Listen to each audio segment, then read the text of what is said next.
Marc, chapitre 3, verset 28.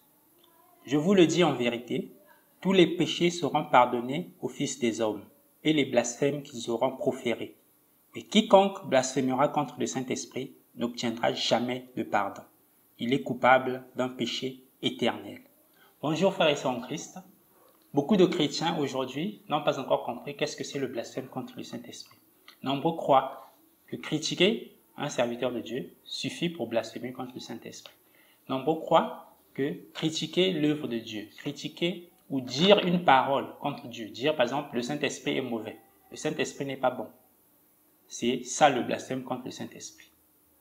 Et dans cette vidéo, nous allons voir que le blasphème contre le Saint-Esprit n'est pas aussi simple, que c'est un péché difficile à commettre pour un véritable enfant de Dieu et que c'est un péché qui est très grave. Et voilà pourquoi Dieu refuse de pardonner ce péché. Examinons tout ceci à la lumière de la parole. Vivre si merveilleux, Bible qui me montre le chemin de la vie. Marc, chapitre 3, versets 20 à 29. Disons au nom du Seigneur, ils se rendirent à la maison et la foule s'assembla de nouveau, en sorte qu'ils ne pouvaient pas même prendre leur repas. Les parents de Jésus, ayant appris ce qui se passait, vinrent pour se saisir de lui, car ils disaient, il est hors de sens. Et les scribes, qui étaient descendus de Jérusalem, dirent, il est possédé de Belzébul. C'est par le prince des démons qu'il chasse les démons. Jésus les appela et leur dit sous forme de parabole. Comment Satan peut-il chasser Satan? Si un royaume est divisé contre lui-même, ce royaume ne peut subsister. Et si une maison est divisée contre elle-même, cette maison ne peut subsister. Si donc Satan se révolte contre lui-même, il est divisé et il ne peut subsister, mais c'en est fait de lui. Personne ne peut entrer dans la maison d'un homme fort et piller ses biens sans avoir auparavant lié cet homme fort. Alors il pillera sa maison. Je vous le dis en vérité, tous les péchés seront pardonnés aux fils des hommes et les blasphèmes qu'ils auront proférés. Mais quiconque blasphémera contre le Saint-Esprit n'obtiendra jamais de pardon. Il est coupable d'un péché éternel. Jésus parla ainsi parce qu'il disait, il est possédé d'un esprit impur. Et ici, quand on lit ce passage, on peut facilement croire qu'il suffit de critiquer Dieu, qu'il suffit de critiquer le Saint-Esprit, Jésus-Christ, pour commettre le blasphème contre le Saint-Esprit. Mais en fait, ce n'est pas du tout ça. Ça s'accompagne de quelque chose d'autre. On va d'abord prendre 1 Jean chapitre 3, versets 1 à 2 pour comprendre dans quel état d'esprit ces pharisiens-là étaient pour être capables de commettre le péché contre le Saint-Esprit. Donc 1 Jean chapitre 3, 1 à 2.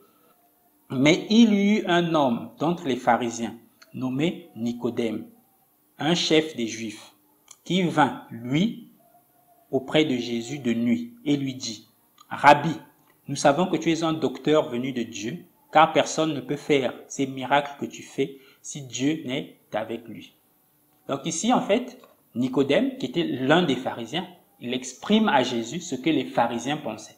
Les pharisiens reconnaissaient que Jésus était un envoyé de Dieu par rapport aux miracles qu'ils avaient vus qu'il faisait. Les œuvres que Jésus faisait avaient fait comprendre aux pharisiens que celui-ci, c'est un envoyé de Dieu. Vous voyez, donc c'est ça le point de départ de ce blasphème contre le Saint-Esprit. Les pharisiens ont vu Jésus faire des miracles, ont entendu les miracles que Jésus a fait. Ils ont reconnu que Jésus a fait des miracles. Et donc, ils reconnaissaient en Jésus que c'est Dieu qui agit. Et c'est même ce que Nicodème nous dit ici.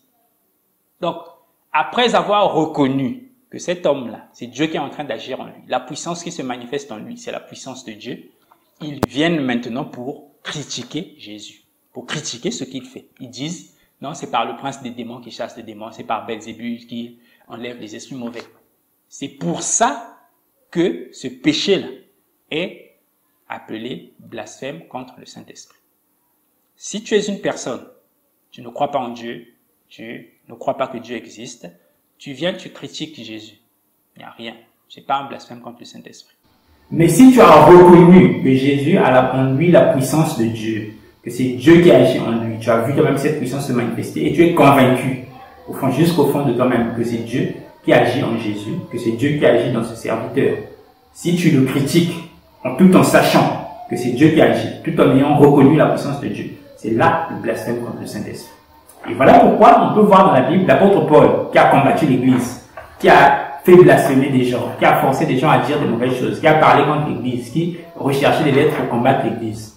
Malgré tout ce qu'il a fait, à la fin, quand il a reconnu le Seigneur, quand le Seigneur s'est montré à lui sur le chemin de Damas, il a été pardonné. Il a reçu le pardon. Malgré tout ce qu'il avait fait contre l'Église, il a reçu le pardon. Malgré tout ce qu'il avait fait contre les serviteurs de Dieu, il a reçu le pardon. Parce que ce qu'il avait fait, c'était pas le blasphème contre le Saint-Esprit. Il n'avait pas reconnu la puissance de Dieu qui était en train de se manifester dans ces gens.